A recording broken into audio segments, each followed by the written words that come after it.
Good morning all. ഞാൻ രാമാശൻ TB, SEBI registered research അനലിസ്റ്റാണ്. ഈ audio കേട്ടതിന് ശേഷം ഡിസ്ക്ലെയിമർ കൂടി വായിച്ചു നോക്കണമെന്ന് താല്പര്യപ്പെടുന്നു. ഇന്നും നമ്മൾ എക്സ്പെക്റ്റ് ചെയ്യുന്നത് ഒരു മ്യൂട്ടഡ് ഓപ്പണിംഗ് ആണ്. അതോടൊപ്പം തന്നെ ഇന്നലെ കണ്ട രീതിയിലുള്ള വൊളാറ്റിലിറ്റി നമുക്ക് എക്സ്പെക്റ്റ് ചെയ്യാം.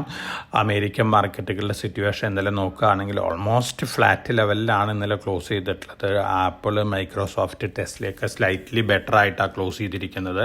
അതേസമയം NVIDIA ഫ്ലാറ്റ് ക്ലോസിംഗ് ആണ്. ഒപ്പം ഹെൽത്ത് കെയർ രംഗത്തുള്ള Boston consulting, GE health care, ഇത്തരത്തിലുള്ള സ്റ്റോക്കുകളൊക്കെ മുന്നേറിയിരിക്കുകയാണ്. അമേരിക്കയിലെ വീക്കിലി ജോബ്ലെസ് ക്ലെയിംസ് ഡാറ്റ വന്നിരുന്നു. 11 മന്ത് ലോവസ്റ്റ് ഫിഗർ ആണ് വന്നിരിക്കുന്നത്. ഇത് തീർച്ചയായിട്ടും മാർക്കറ്റിൽ ചെറിയ കൺഫ്യൂഷൻ ഉണ്ടാക്കുന്ന ഒരു കാര്യമാണ്. US ഫെഡ് അടുത്ത മീറ്റിങ്ങിൽ ഇൻട്രസ്റ്റ് റേറ്റ് കുറയ്ക്കുന്ന തീരുമാനം നീട്ടിക്കൊണ്ടു പോകുമോ എന്നുള്ളൊരു ഭയമൊക്കെ ഉണ്ട് അമേരിക്കയിൽ.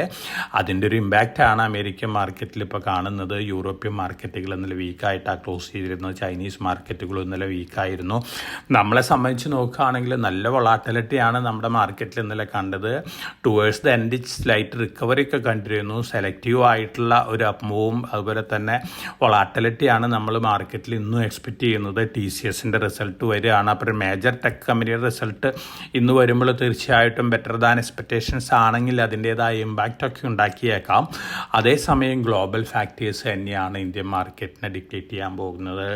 ഒപ്പം ഇന്ത്യൻ റുപ്പി ഡോളറിന് അഗൻസ്റ്റ് ആയിട്ട് വീണ്ടും താഴെ വന്നിരിക്കുകയാണ്. 85.93 ആണ്. ഇമ്പോർട്ടിനെ ഡിപ്പെൻഡ് ചെയ്യുന്ന ഒരു രാജ്യമാണ് ഇന്ത്യ, പ്രത്യേകിച്ച് ക്രൂഡ് ഓയിൽ, ഗോൾഡിലൊക്കെ. അതുകൊണ്ട് തന്നെ റുപ്പി ഡിപ്രിസിയേഷൻ സ്ലൈറ്റ് നെഗറ്റീവ് ആണ്. അതേസമയം നമ്മുടെ എക്സ്പോർട്ടും പിക്കപ്പ് ചെയ്യുന്നുണ്ട്. അതുകൊണ്ട് തന്നെ സ്ലൈറ്റ് ഇമ്പാക്റ്റൊക്കെ, പോസിറ്റീവ് ഇമ്പാക്റ്റൊക്കെ എക്സ്പോർട്ടിൻ്റെ ബേസിലും ഉണ്ടാവാം. എന്നിരുന്നാലും ഓവറോൾ ചെറിയ നെഗറ്റീവ് ഇമ്പാക്റ്റ് തന്നെയാണ് ഇത് ഉണ്ടാക്കാൻ പോകുന്നത്. അതോടൊപ്പം തന്നെ നമ്മൾ കമോഡിറ്റികൾ നോക്കുകയാണെങ്കിൽ ഗോൾഡ് മുന്നേറാണ്. ഗോൾഡ് ഇന്ന് $2,675 പെർ ഔൺസ് ആണ് ഫെബ്രുവരി ഫ്യൂച്ചേഴ്സ് ട്രേഡ് ചെയ്യുന്നത്. സിൽവർ, കോപ്പറൊക്കെ മുന്നേറാണ്. അതേസമയം ബ്രന്റ് ക്രൂഡ് ഓയിൽ താഴെയാണ് ഇന്ന് ട്രേഡ് ചെയ്യുന്നത്. ഇനി നമ്മൾ ഗ്ലോബൽ സെൻട്രൽ ബാങ്കുകളുടെ ഗോൾഡ് പർച്ചേസ് ഡീറ്റെയിൽസ് നോക്കുകയാണെങ്കിൽ ഇക്കൊല്ലം ഇന്ത്യ 73 ടൺ ഗോൾഡ് വാങ്ങിയിട്ടുണ്ട്. ടോട്ടൽ നമ്മുടെ ഫോറക്സ് റിസർവിൽ ഗോൾഡിൻ്റെ ഷെയർ വരുന്നത് 876 ടണ്ണാണ്. അതോടൊപ്പം തന്നെ ചൈന 34 ടൺ വാങ്ങിയിട്ടുണ്ട്. ഈ വർഷം ഏറ്റവും കൂടുതൽ ഗോൾഡ് വാങ്ങിയിട്ടുള്ള central bank Poland central bank ആണ്. 90 ടണ്ണാണ് വാങ്ങിയിട്ടുള്ളത്. പൊതുവെ ഗോൾഡ് റിലേറ്റഡ് ന്യൂസുകളെല്ലാം തന്നെ പോസിറ്റീവ് ആണ്. അതുകൊണ്ട് തന്നെ അടുത്ത മാസങ്ങളിലും ഗോൾഡിൻ്റെ പ്രൈസിൽ ഇൻക്രീസ് കാണാനാണ് സാധ്യതകൾ കൂടുതൽ. ഇനി നമ്മൾ സ്റ്റോക്ക് സ്പെസിഫിക് ആയിട്ടുള്ള ആക്ഷൻസ് നോക്കുകയാണെങ്കിൽ ആശീർവാദ് മൈക്രോ ഫിനാൻസ് മേൽ RBI കൊണ്ടുവന്നിരുന്ന ബാൻ വിഡ്രോ ചെയ്തിട്ടുണ്ട്. മണപ്പുറത്തിനെ സംബന്ധിച്ച് പോസിറ്റീവ് ന്യൂസാണ്. അതോടൊപ്പം തന്നെ national restaurant association of India demand ചെയ്തിരിക്കുന്നത് ബഡ്ജറ്റിൽ ഫുഡ് സർവീസ് സെക്ടറിന് ഇൻഫ്രാസ്ട്രക്ചർ സ്റ്റാറ്റസ് കൊടുക്കുന്നതാണ്. തീർച്ചയായിട്ടും ഇത്തരത്തിലുള്ളൊരു അനൗൺസ്മെൻറ്റ് ബഡ്ജറ്റിൽ വരികയാണെങ്കിൽ തീർച്ചയായിട്ടും ഈ രംഗത്തുള്ള സ്റ്റോക്കുകളെ സംബന്ധിച്ചൊക്കെ വളരെ പോസിറ്റീവ് ആയിരിക്കും. പ്രത്യേകിച്ച് ക്വിക്ക് സർവീസസ് രംഗത്തുള്ള ഡോമിനൻ്റ് പിസ, ജുബിലൻ്റ് ഫിസ, അതുപോലെ തന്നെ മറ്റ് കമ്പനികളെ സംബന്ധിച്ചൊക്കെ പോസിറ്റീവ് ഇമ്പാക്റ്റ് ഉണ്ടാക്കുന്ന കാര്യങ്ങളാണ്. അതോടൊപ്പം തന്നെ നമ്മുടെ നവംബറിൽ വലിയ രീതിയിലുള്ള ട്രേഡ് ഡെഫിസിറ്റ് ഒക്കെ റിപ്പോർട്ട് ചെയ്തിരുന്നു. അന്ന് ഗോൾഡ് ഇമ്പോർട്ട് ഫിഗർ തെറ്റായിരുന്നു എന്നാണ് പിന്നീട് റിപ്പോർട്ട് വന്നത്. അതിനനുസരിച്ചുള്ളൊരു കറക്ഷൻ വന്നിട്ടുണ്ട്. ഗോൾഡ് ഇമ്പോർട്ട് നമ്പേഴ്സ് അത് തെറ്റായിരുന്നു, അതിനനുസരിച്ച് റിവിഷൻ വന്നിട്ടുണ്ട്. ഇത് നിങ്ങളുടെ അറിവിലേക്കായിട്ട് വന്നിട്ടുള്ള ഒരു ന്യൂസാണ്. ഒപ്പം ഷിപ്പിംഗ് മാനുഫാക്ചറിങ്ങിൽ ഇന്ത്യയുടെ ഇപ്പോഴത്തെ മാർക്കറ്റ് ഷെയർ എന്ന് പറയുന്നത് 0.07 ആണ്. 64.7% ചൈനയുടെ market share, large and complex ഷിപ്പുകൾ ഉണ്ടാക്കുന്നത്. അത് കഴിഞ്ഞാൽ സൗത്ത് കൊറിയയും ജപ്പാനാണ് 30.8% നിൽക്കുന്നത്. അതേസമയം സ്മോൾ വെസൽസ് ഉണ്ടാക്കുന്നതിൽ ഇന്ത്യയാണ് മുന്നിട്ട് നിൽക്കുന്നത്. പ്രത്യേകിച്ച് നമ്മുടെ Cochin ship yard, garden ship builders ഒക്കെ മുന്നിട്ട് നിൽക്കുകയാണ്. ഗവൺമെൻറ് ബഡ്ജറ്റിൽ വലിയ രീതിയിൽ ഷിപ്പിംഗ് ഇൻസെൻറ്റീവുകൾ അനൗൺസ് ചെയ്യുന്നൊക്കെ പറയുന്നുണ്ട്. അങ്ങനെ വരികയാണെങ്കിൽ ഷിപ്പിംഗ് സെക്ടറിനെ സംബന്ധിച്ച് പോസിറ്റീവ് ആണ്. നമ്മളിപ്പോൾ ടോപ്പ് 15 പ്ലെയേഴ്സിൻ്റെ ഉള്ളിലില്ല, വളരെ താഴെയാണ് നമ്മുടെ മാർക്കറ്റ് ഷെയർ. 0.07% ആണ് ഗ്ലോബൽ ഷിപ്പ് മാനുഫാക്ചറിങ്ങിൽ ഇന്ത്യയുടെ ഷെയർ. അതുകൊണ്ട് തന്നെ ഗവൺമെൻറ് ഈ രംഗത്ത് വലിയ രീതിയിലുള്ള ഇൻവെസ്റ്റ്മെൻറ്റും ഇൻസെൻറ്റീവും ഒക്കെ അനൗൺസ് ചെയ്യാനുള്ള സാധ്യതകളുണ്ട്. KIMS Krishna institute of medical science പോസിറ്റീവായിട്ടുള്ള റിപ്പോർട്ടുകളാണ് വരുന്നത്. അതോടൊപ്പം തന്നെ അവർ തൃശ്ശൂരൊക്കെ കയറിയിട്ടുള്ള ഹോസ്പിറ്റലിൻ്റെ പ്രവർത്തനം ഒരുപക്ഷെ ജൂലൈ ആഗസ്റ്റോടുകൂടി ആരംഭിക്കുന്നൊക്കെ പറയുന്നുണ്ട്. പൊതുവെ ഹെൽത്ത് കെയർ രംഗത്ത് ആസ്റ്റർ മെഡിസിറ്റി അതുപോലെ തന്നെ കിംസ് ഇത്തരത്തിലുള്ള കമ്പനികളെ സംബന്ധിച്ചൊക്കെ പോസിറ്റീവ് ന്യൂസ് ലോസ് ആണ് വന്നുകൊണ്ടിരിക്കുന്നത്. PN Gadgil jewellers Q3 update വന്നിട്ടുണ്ട്. ഇയർ ടു ഇയർ 42% ഗ്രോത്ത് വന്നിരിക്കുന്നത്. ഫ്രാഞ്ചൈസി 87% ഗ്രോത്ത് ഉണ്ട്. അതോടൊപ്പം തന്നെ 98% ഇ കോമേഴ്സ് സെക്ടറിൽ കൂടിയുള്ളവരുടെ ജുവല്ലറി ഗ്രോത്ത് വന്നിരിക്കുന്നത്.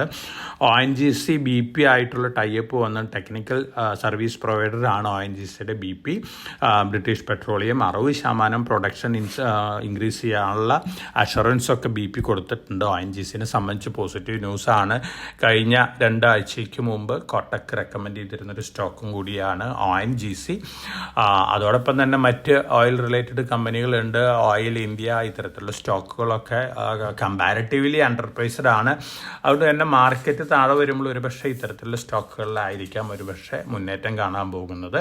ഇനി നമ്മൾ SME IPO നോക്കുകയാണെങ്കിൽ അതുപോലെ തന്നെ മെയിൻ ബോർഡ് IPO ഒക്കെ നോക്കുകയാണെങ്കിൽ നമ്മൾ സജസ്റ്റ് ചെയ്യുന്ന standard glass lining 185.48 times over subscription വന്നിട്ടുണ്ട്. നല്ല ലിസ്റ്റിംഗ് കിട്ടിയേക്കാം. ഇന്നലെ ക്ലോസ് ചെയ്തിരുന്നു.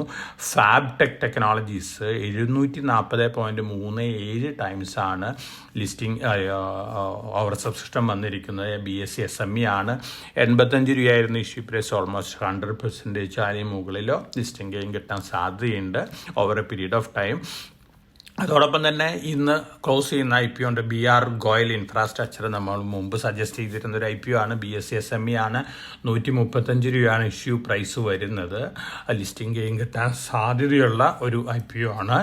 അപ്പോൾ BSE SMEയിൽ അപ്ലൈ ചെയ്യുന്ന ഇൻവെസ്റ്റേഴ്സിന് അപ്ലൈ ചെയ്യാം. ഒപ്പം NSE SME നാളെ ക്ലോസ് ചെയ്യുന്ന IPO ആണ്. ഓൾറെഡി സബ്സ്ക്രിപ്ഷൻ ഓപ്പൺ ആണ്. ഡെൽറ്റ ഓട്ടോ കോർപ്പ് ഇന്നലെ വരെ 58.55 ടൈംസ് ഓവർ സബ്സ്ക്രൈബ്ഡ് ആണ്. 130 ആണ് issue price. Around 90 to 100% listing ചെയ്യാൻ കിട്ടാൻ സാധ്യതയുള്ള ഒരു IPO ആണ്. ഒപ്പം നാളെ ക്ലോസ് ചെയ്യുന്ന quadrant future tech railway related അതുപോലെ തന്നെ റിന്യൂവബിൾ എനർജി റിലേറ്റഡ് കമ്പനിയാണ്. 51.82 ടൈംസ് ഓവർ സബ്സ്ക്രിപ്ഷൻ വന്നിട്ടുണ്ട്. നല്ല ലിസ്റ്റിംഗ് കിട്ടാൻ സാധ്യതയുണ്ട്. നാളെ ക്ലോസ് ചെയ്യാണ്. അപ്പോൾ IPOയിൽ അപ്ലൈ ചെയ്യുന്ന ഇൻവെസ്റ്റേഴ്സിനെ കൺസിഡർ ചെയ്യാവുന്ന IPOs ആണ് ഈ IPOs എല്ലാം. അപ്പോൾ വളരെ കോഷ്യസ് ആയിട്ട് മാർക്കറ്റിൽ മൂവ് ചെയ്യുക. TCSൻ്റെ Q3 റിസൾട്ടാണ് ഇന്ന് ടെക്നോളജി ഷെയറുകളുടെ ട്രെൻഡ് ഡിക്റ്റേറ്റ് ചെയ്യാൻ പോകുന്നത്. ഹയർ ഡിവിഡൻഡ് അനൗൺസ്മെൻറ്റുകളൊക്കെ വന്നേക്കാം. അപ്പോൾ ആ ഡിവിഡൻഡ് അനൗൺസ്മെൻറ്റും അതുപോലെ തന്നെ Q3 റിസൾട്ട് തന്നെയാണ് നമ്മളെല്ലാവരും വാച്ച് ചെയ്യേണ്ട ഒരു ഇവൻറ്റ്. അപ്പോൾ വളരെ കോഷ്യസ് ആയിട്ട് മാർക്കറ്റിൽ മൂവ് ചെയ്യുക. നല്ല പ്രോഫിറ്റബിലിറ്റിയിലിരിക്കുന്ന ഇൻവെസ്റ്റേഴ്സ് ഇപ്പോഴും നമ്മൾ മുമ്പ് സജസ്റ്റ് ചെയ്തിരുന്ന സ്റ്റോക്കുകളൊക്കെ നല്ല രീതിയിലുള്ള പ്രോഫിറ്റ് ഇൻവെസ്റ്റേഴ്സിന് നൽകിക്കൊണ്ടിരിക്കുന്നുണ്ട്. അതുപോലെ തന്നെ IPOs കിട്ടുമ്പോൾ നല്ല ഗെയിൻ കിട്ടുന്ന ഇൻവെസ്റ്റേഴ്സിനൊക്കെ ഷോർട്ട് ടു മീഡിയം ആണെങ്കിൽ ഒരു പ്രോഫിറ്റ് ബുക്കിംഗ് എടുക്കാനുള്ളൊരു ടെൻഡൻസി ഒക്കെ ഉണ്ടാകുന്നത് നന്നായിരിക്കും. ഓൺലി ലോങ് ടൈം പീപ്പിളാണ് സ്റ്റിക്ക് ചെയ്യേണ്ട ആവശ്യമുള്ളൂ. അതോടൊപ്പം തന്നെ ഇൻവെസ്റ്റേഴ്സ് ഒരു കാര്യം മനസ്സിലാക്കുക, മാർക്കറ്റ് താഴെ വരുമ്പോഴാണ് ലോങ് ടൈമിലേക്ക് ബൈ ചെയ്യേണ്ടത്. അതോടൊപ്പം തന്നെ നല്ല പ്രോഫിറ്റബിലിറ്റി ഉള്ള സമയങ്ങളിൽ മാർക്കറ്റ് മൂവ് ചെയ്യുമ്പോൾ കുറേ പ്രോഫിറ്റൊക്കെ ബുക്ക് ചെയ്യേണ്ട ആവശ്യമാണ്. സാധാരണ എല്ലാ ഇൻവെസ്റ്റേഴ്സും മിസ് ചെയ്യുന്ന കാര്യങ്ങളാണ്. അതുകൊണ്ട് തന്നെ ഇൻവെസ്റ്റേഴ്സിന് ഒരു സിസ്റ്റം ജനറേറ്റ് ചെയ്യുന്നത് നന്നായിരിക്കും. Short time, medium time, long time ആയിട്ട്. അപ്പോൾ ഷോർട്ട് ടൈമിൽ ഇൻവെസ്റ്റ് ചെയ്യാൻ താല്പര്യമുള്ള ഇൻവെസ്റ്റേഴ്സിന് അത്തരത്തിലുള്ളൊരു ഫണ്ട് അതിലേക്ക് ഇയർമാർക്ക് ചെയ്ത് ഷോർട്ട് ടൈമിലേക്ക് മാത്രം ഇൻവെസ്റ്റ് ചെയ്യാം.